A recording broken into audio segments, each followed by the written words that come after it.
in Pittsburgh, yet they do it. We know from our reporting in the offseason that Tom Brady was enamored with Antonio Brown the brief time they spent together in New England last year, to the point where he stayed in contact with him and left him voicemail messages saying things like, "Wherever I sign, you're coming with me." Now here he is. There's no question what drove this move in Tampa, and it was the quarterback. That feels important to me, Dominique, as I consider all of the issues that Antonio Brown has had. And let's keep this to the football perspective. The off-the-field things, some of which are still pending, really not apply here. But with regard to the way he's had trouble with teammates, trouble with coaches, and all the rest of it, it does feel, to me at least, as though that connection to Brady, he's living in his house for crying out loud, does make a difference in my level of confidence in it working out. What do you think, Neek?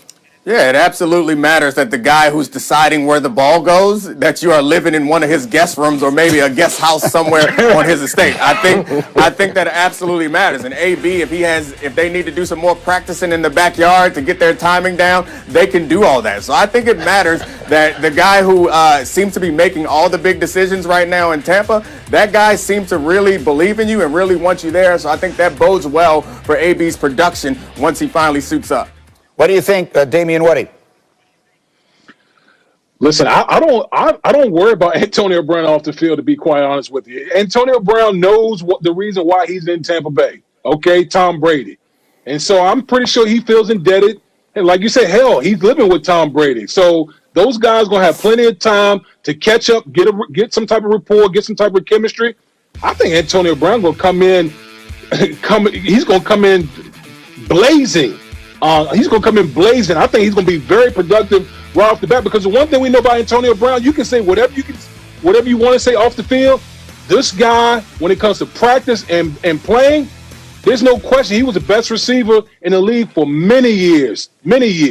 Look, on a team that already has an astonishing array of offensive weapons, he is the best, and that inclusive of all of them. So, David Pollack, how would you assess how important you think this acquisition is for a Buccaneers team that is already a contender? Well, I'm not ready to jump in with Wood and say I trust him off the field no matter who's with him. I mean, I don't trust Antonio Brown. He's proven not to be trustworthy off the field. But on the field now, you think about Evans on one side, who, by the way, he's a problem. I mean, that dude, his size and speed, and Tom Brady's going to look for him in the red zone. Put Antonio Brown on the other side, and now Rob Gronkowski in the middle to work the field. Dude, I mean, Tom Brady's going to be very happy. His ability to go through his progressions and make this, I mean, goodness gracious, this offense is going to go from a really good offense that we really like them to a championship level offense immediately when you got a guy that's that freaky on one side, the other side, and the middle. Good luck stopping him. Yeah, I think the dude somehow there was the perfect analysis of what it's going to be like trying to stop that offense. And so I guess it does beg the question, and someone wrote it down for me here, and I kind of like it. Is there such a thing as having too many weapons, Dominique? Is there ever a concern that there's only one football and all of these mouths to feed, if you will, on the offense?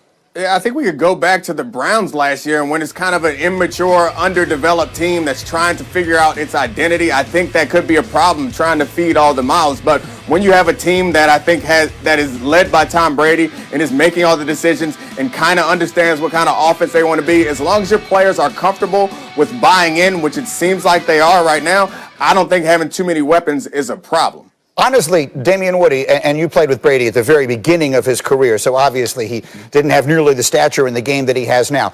But if there is a concern on the part of one of the receivers complaining about not getting the ball thrown his way, how does a quarterback like Brady handle that? Greeny, he's going to put them in check real quick. I mean, these guys are so happy to be playing with the quarterback the caliber of Tom Brady. Listen, at the end of the day, all these guys want to do is win a chip, man. Okay, it doesn't matter if you're one of those guys, one of those skill position guys. It doesn't matter that you've accumulated all those things unless you go out there and win a championship. That's what you got at the quarterback position. You got a guy that's won 6 Super Bowl titles. So I don't think that's going to be an issue at all. Very quickly. I don't think it's that easy, though, but I'm sorry, Greeny. Yeah. I just think that if they're not winning, if they start losing, that's a problem. If they're winning and guys aren't getting as much targets as they want, then it's no problem. Well, but if they start losing and Tom Brady puts them in check, like they're grown men who are Pro Bowlers, future Hall of Famers on that roster, you don't just go put them in check. Like, that's just not how it works. I mean, Dom, I mean, that's it. I mean, come on, that's common sense. Any team, if you start losing, I don't care who you have back there. Yeah, there are people going to be making some noise. but I don't expect them to be going out there and losing a bunch of games. They're 6-2 at this point. Very quickly, Dan Graziano, just remind us, there is still an open investigation on the part of the NFL. So there is still potentially another shoe that could drop in this story. Yeah, and there's a court proceeding coming up in December that the NFL has its eye on. Obviously, the allegations against Antonio Brown off the field, as you mentioned, Greeny, very, very serious. We don't want to make light of them, but people should know that there is a chance that a suspension could be reimposed if more information comes to light on that front. So that is certainly something to keep an eye on, both from a football perspective and, as you say, appropriately, much more significantly than anything that will happen on the field. Meanwhile, other news from the National Football League yesterday. The Green Bay Packers will be without Jamal Williams and Kamal Martin because of the league's COVID protocol after both were deemed to be high-risk close contacts of A.J. Dillon, who got a positive test result on Monday. Elsewhere, the Ravens have identified 7 high-risk close contacts after Marlon Humphrey tested positive on Monday. Those contacts will isolate. They can be available to play Sunday if they pass testing for 5 days. Broncos president of football operations and legend John Elway, along with the president of the team, Joe Ellis, have tested positive for the coronavirus. They are isolating at home ahead of their game at the Falcons. And the Cowboys will be without Andy Dalton for a second straight game, not because of the concussion that he sustained 2 weeks ago, but because he has been placed on the reserve COVID-19 list. And so we've heard about new protocols and how they are being brought into the NFL right now. Dan Graziano, why are they making these changes? Because the science and their understanding of it continues to evolve. This is not the first time they've changed the protocols, and it's not going to be the last. The big changes that stand out from yesterday's document, the memo that went out to teams, are about sideline mask wearing. They want to really strongly encourage players to wear masks on the sidelines during games, and especially while they're interacting with each other on the field after games. The league has identified these as possible transmission points during games. They're not as concerned with teams transmitting it from one team to the other in terms of playing the game. They don't believe the amount of close contact you have during the playing of the game is as troublesome as spending a few minutes talking to somebody after the game. So they're extending the area, the bench area on the sidelines, so that players can distance from each other better during games, and they want them to wear masks, and they're going to continue to evaluate what their points of transmission are and what the risks are, and try and work around that the best they can. So in our meeting this morning, Dominique brought up a really interesting question that I'm sure a lot of people who pay attention to the sport are wondering about. Go ahead, Nick. Dan Graziano has your answer.